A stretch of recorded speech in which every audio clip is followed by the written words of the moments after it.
এক ছেলে নদীর ধারে মন খারাপ করে বসে আছে। এক সুন্দর রমণী নারী তার কাঁধে করে মাটির কলস নিয়ে গেল পানি আনতে। নদীর ধারে গিয়ে মাটির কলসের মধ্যে পানি ভরলো। সেই কলস কাঁধে নিয়ে যখন ফিরে আসতেছে, সেই যুবক সুন্দরী রমণী নারীর কাঁধের মাটির কলসের দিকে তাকাইয়া বলতেছে, আমি যদি মাটির মানুষ না হয়ে মাটির কলস হইতাম, তাহলে সুন্দরী নারীর কাঙ্কে সরে আমার জীবনটা ধন্য করে দিতাম। সুন্দরী রমণী নারীর কাঙ্কের কলসটা বলতেছে, রে যুবক, আমি মাটির কলস এমনি এমনি হই নাই। মাটির কলস হইতে গিয়ে আমাকে অনেক পরীক্ষা দিতে হয়েছে, আমাকে অনেক ত্যাগ স্বীকার করতে হয়েছে, আমার উপর অনেক জুলুম হয়েছে, অনেক অত্যাচার হয়েছে। আমি তো ছিলাম নদীর পাড়ের পোষা মাটি, এই কুমোর বেটা ওখান থেকে এনে আমার জীবনটা করলো খাঁটি। প্রথমে গিয়ে কোদাল দিয়ে চটাইলো, বস্তার মধ্যে ভরলো, বাসায় আনার পর এমন একটা আছাড় দিল, আমার হাড় হাড্ডিগুলো গুঁড়া হয়ে গেল। এখানেই পরীক্ষা শেষ নয়। এই কুমোর বেটার বেটা বেটি নাতি নাতনি সবাই মিলে আমাকে ইচ্ছা মতো পিটানো শুরু করলো। কেউ আমার চোখে ঘুষি মারে, কেউ আমার কপালে ঘুষি মারে, কেউ আমার নাকে ঘুষি মারে, কেউ আমার পেটে ঘুষি মারে, কেউ আমার বুকে ঘুষি মারে। আমার কোথায় ঘুষি লাগতেছে তাদের দেখানোর বিষয় নাই। তাদের উদ্দেশ্য হলো আমাকে একবারে তুলতুলা করা, আমাকে একবারে তুলতুলা করে ফেললো। এখানেই পরীক্ষা শেষ নয়। এরপরে আমারে পানির মধ্যে ভিজালো, এখানেই পরীক্ষা শেষ নয়। এরপর আমারে কলসির আকৃতিতে রূপান্তরিত করলো, এখানেই পরীক্ষা শেষ নয়। এরপর আমারে রোদের মধ্যে শুকাইলো, এখানেই পরীক্ষা শেষ নয়। এরপর আমারে আগুনের লেলিহান শিকার মধ্যে আমারে ডুবায় রাখলো, ওখানেও পরীক্ষা দিতে হয়েছে। অনেকগুলো কলসের কাঁটাগুলো ভেঙে গেছে, তাদের বাজারে যাওয়ার সৌভাগ্য হয় নাই, ওখানেও পরীক্ষায় পাশ করে। এরপরে কুমোর বেটা আমরা যখন বাজারে নিয়ে গেল, এখানেই পরীক্ষা শেষ নয়।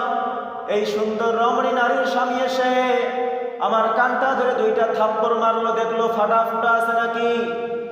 যখন দেখলো ফাটা ফুটা নাই, এরপরে ন্যায্য মূল্য দিয়ে কড়াই করে আমাকে বাসায় নিয়ে গেল। তারপরে সুন্দর রমণী নারীর কাঙ্কে চড়ার সৌভাগ্য আমার হলো। ও যুবক, আমি যদি ওই দিন বলতাম আমি এই কুমোর বেটার বেটা বেটি নাতি নাতনির কিল ঘুষি খাবো না, আমি রৌদে শুকাবো না, আমি আগুনে পুড়বো না, আমি এই সুন্দর রমণী নারীর স্বামীর চর থাপ্পড় খাবো না, তাহলে আজকে আমার এই সুন্দর রমণী নারীর কাঙ্কে চড়ার সৌভাগ্য হতো না। ও যুবক, তুমি আল্লাহর জান্নাতের আশা করো, তুমি নামাজ পড়বা না, তুমি রোজা রাখবা না, তুমি আল্লাহর হুকুম মানবা না, তুমি আল্লাহর দ্বীনের উপর চলবা না, তুমি আল্লাহর হুকুম আহকাম মেনে চলবা না, তুমি আল্লাহর আদেশ নিষেধ মেনে চলবা না, তুমি শয়তানের রাস্তায় চলবা, এইভাবে তুমি জান্নাত পাবা না।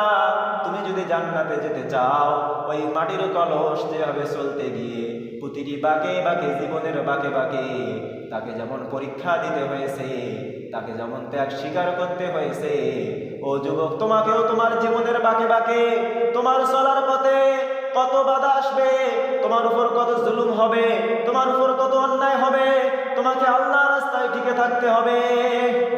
আল্লাহ রাব্বুল আলামিন বলেন, আফাহাসিবতুম আন্নামা খালাকনাকুম আবাসাও ওয়া আন্নাকুম ইলাইনা লা তুরজাউন। ও বান্দা, আমি কি তোমাকে এমনি এমনি ছেড়ে দিব? ও বান্দা, আমি কি তোমাকে যাচাই বাছাই করব না, তোমাকে পরীক্ষা করব না? আম হাসিবাতুম আন তাদখুলুল জান্নাহ, আমি কি তোমাকে এমনি এমনি জান্নাত দিব?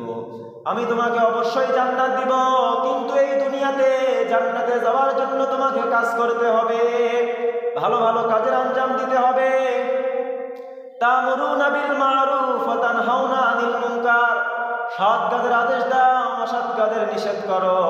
ও বান্দা, তুমি ভালো রাস্তায় চলো, তুমি আমার রাস্তায় চলো, আমার হুকুম আহকাম মেনে চলো, আমি যেগুলো নিষেধ করেছি সেগুলো থেকে তুমি ফিরিয়ে থাকো।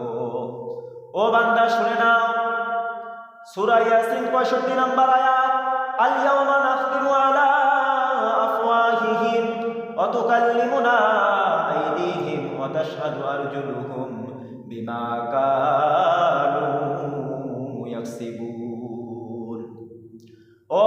কিয়ামতের ময়দানে তোমার মুখ বন্ধ থাকবে, তোমার মুখের মধ্যে আমি সিলাই দিব, তোমার মুখের মধ্যে আমি মোহর লাগাই দিব, তোমার মুখ দিয়ে তুমি কথা বলতে পারবা না। ওই দিন তোমার চোখ কথা বলবে, ওই দিন তোমার হাত কথা বলবে, ওই দিন তোমার কান কথা বলবে, ওই দিন তোমার পা কথা বলবে।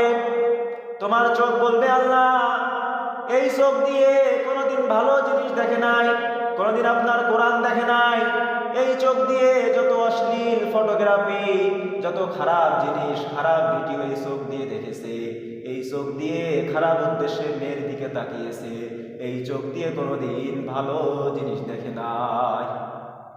ওই দিন তোমার কান বলবে, আল্লাহ এই কান দিয়ে কোনোদিন তাফসিরুল কুরআনুল কারীমের মাহফিল থেকে কোরআনের তাফসিরগুলো শুনে নাই, নবীর জীবনীগুলো শুনে নাই, সারা জীবনে কান দিয়ে শুধু খারাপ জিনিস শুনেছে, সারা জীবনে কান দিয়ে শুধু অন্যায় করেছে, এই কান দিয়ে শুধু খারাপ কথা শুনেছে, কোনোদিন আপনার ভালো কথা শুনে নাই।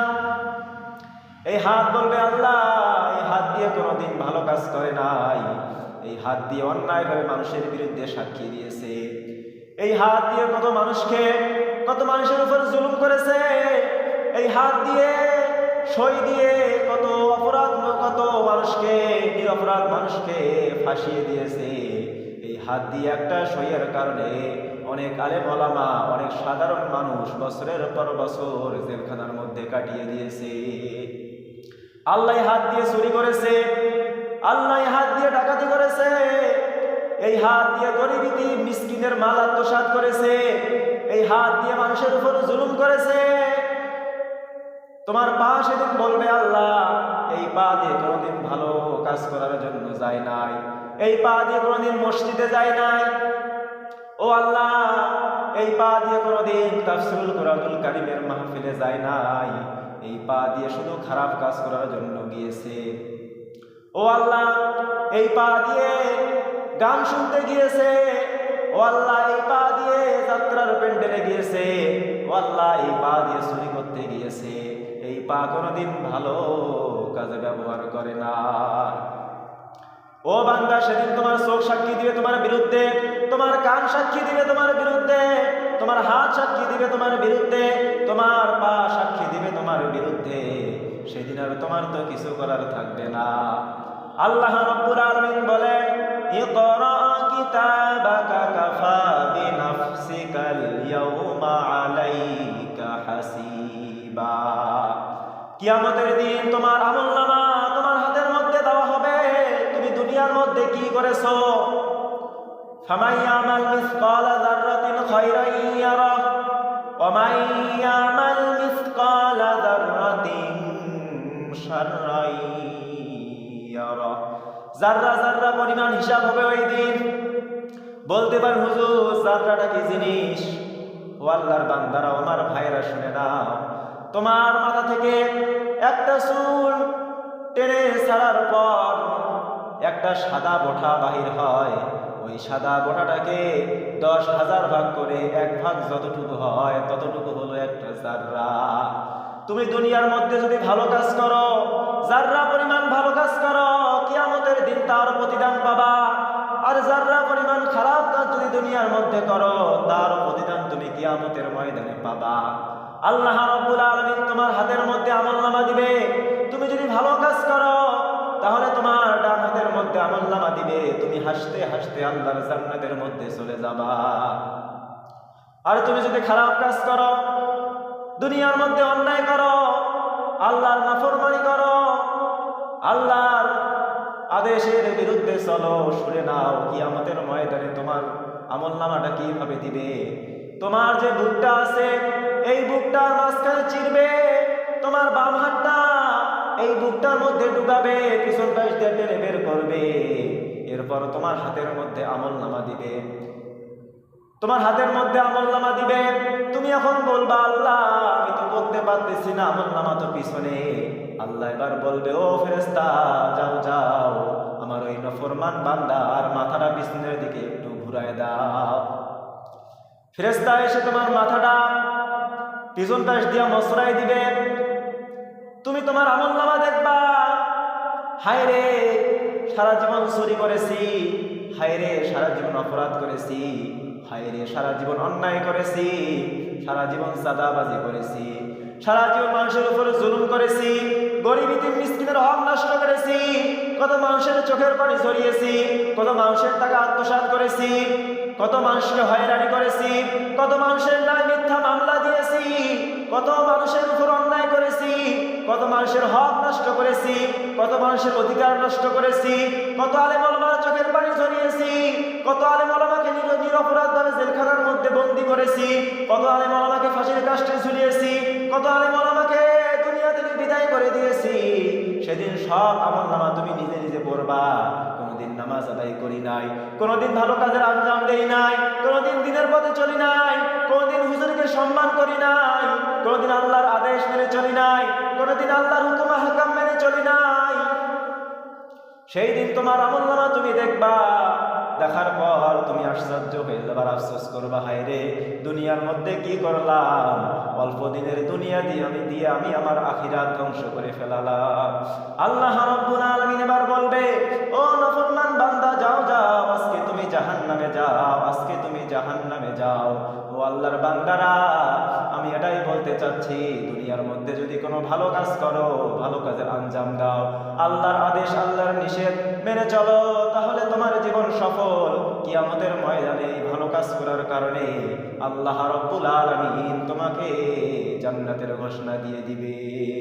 আর তুমি যদি ভালো কাজ করো, তুমি যদি খারাপ কাজ করো, অন্যায় কাজ করো, তুমি যদি ভালো কাজ না করো, এই খারাপ কাজের কারণে এই খারাপ কাজ তোমাকে জাহান্নামের গর্তের মধ্যে ফেলাবে।